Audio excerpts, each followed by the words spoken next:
1 अप्रैल 2025 से लागू unified pension scheme में मिलने वाले बेनिफिट के बारे में आज इस वीडियो में हम बात करेंगे। क्योंकि ये योजना कल यानी 1 अप्रैल 2025 से लागू हो चुकी है, पर अभी भी बहुत सारे कर्मचारी ऐसे हैं जिनको इसके पूरे बेनिफिट के बारे में पता नहीं है।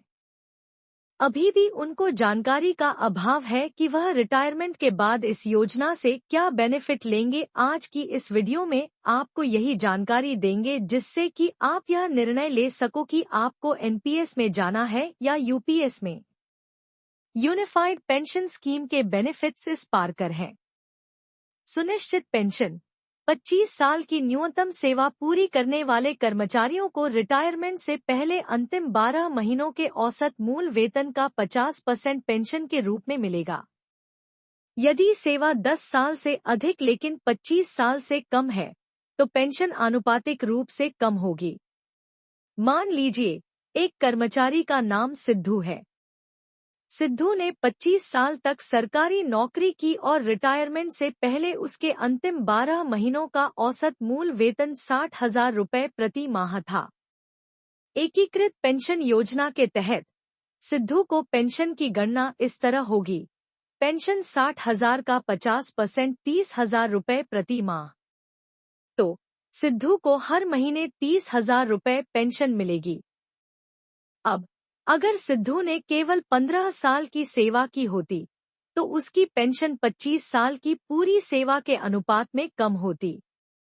अनुपात 15 साल बटा 25 साल 60% पूरी पेंशन, 50% वेतन, 30,000 रुपए। 15 साल की सेवा के लिए पेंशन 30,000 का 60% 18,000 रुपए प्रति माह। तो इस स्थिति में सिद्धू को 18,000 रुपए महीने की पेंशन मिलती। यह योजना सुनिश्चित करती है कि कर्मचारी को उसकी सेवा के आधार पर एक निश्चित राशि पेंशन के रूप में मिले। सुनिश्चित पारिवारिक पेंशन कर्मचारी की मृत्यु के बाद उनके परिवार को कर्मचारी की पेंशन का 60% पारिवारिक पेंशन के रूप में मिलेगा।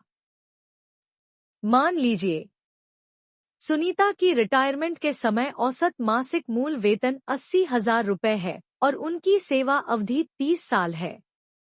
सुनीता की पेंशन 50% मूल वेतन 80,000 बै 50% 40,000 रुपए प्रति माह। सुनीता की मृत्यु के बाद पारिवारिक पेंशन 40,000 का 60% 24,000 रुपए प्रति माह उनके परिवार को मिलेगी। पारिवारिक पेंशन हमेशा कर्मचारी की मासिक पेंशन का 60% होगी, चाहे उनकी सेवा अवधि कितनी भी हो, बशर्ते वे यूपीएस के तहत पेंशन के हकदार हों। निश्चित न्यूनतम पेंशन कम से कम 10 साल की सेवा पूरी करने वाले कर्मचारियों को रिटायरमेंट के बाद हर महीने न्यूनतम 10,000 रुपए की पेंशन मिलेगी। एक कर्मचारी रशपाल की सेवा अवधि 12 साल है।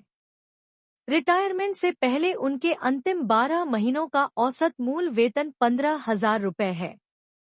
सामान्य गणना 25 साल की सेवा पर 50% पेंशन मिलती है। चूंकि रशपाल की सेवा 25 साल से कम 12 साल है, उनकी पेंशन आनुपातिक होगी 12-25 50% 15,000 3,600 रुपए प्रति माह। न्यूनतम पेंशन नियम चूंकि यह राशि 10,000 रुपए से कम है, यूपीएस के तहत रशपाल को न्यूनतम 10,000 रुपए प्रति माह पेंशन मिलेगी। महंगाई राहत पेंशन पर महंगाई भत्ते डा के बजाय महंगाई राहत डियरनेस रिलीफ डीआर दी जाएगी, जो उपभोक्ता मूल्य सूचकांक सीपीआई पर आधारित होगी। एकमुश्त भुगतान रिटायरमेंट के समय कर्मचारियों को ग्रेच्युटी के अतिरिक्त एकमुश्त भुगतान मिलेगा, जो मासिक वेतन और दा के आधार पर हर 6 महीने की सेवा के लिए 1/10वां हिस्सा होगा। यह भुगतान सुनिश्चित पेंशन की राशि को प्रभावित नहीं करेगा।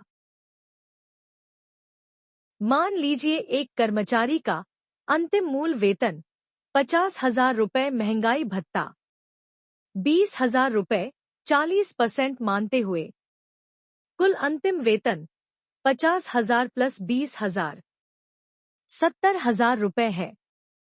अब 30 साल सेवा कंप्लीट होने पर उसको रिटायरमेंट जाना है, तो उसको पैसा मिलेगा 30 साल 360 महीने, 360 महीने का प्रति 6 माह करने पर हो गए 60 महीने।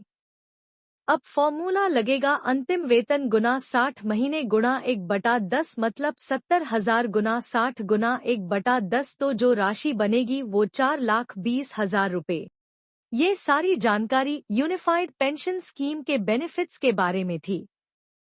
हमने कोशिश की है कि आपको कोई भी तरह का कोई डाउट न रहे, पर अगर फिर भी आपका कोई डाउट या सुझाव है तो आप हमारी वीडियो के नीचे कमेंट जरूर करें। अगर आप हमारे चैनल पर नए हो तो चैनल को सब्सक्राइब जरूर करें और वीडियो को लाइक शेयर जरूर करें। आपका धन्यवाद।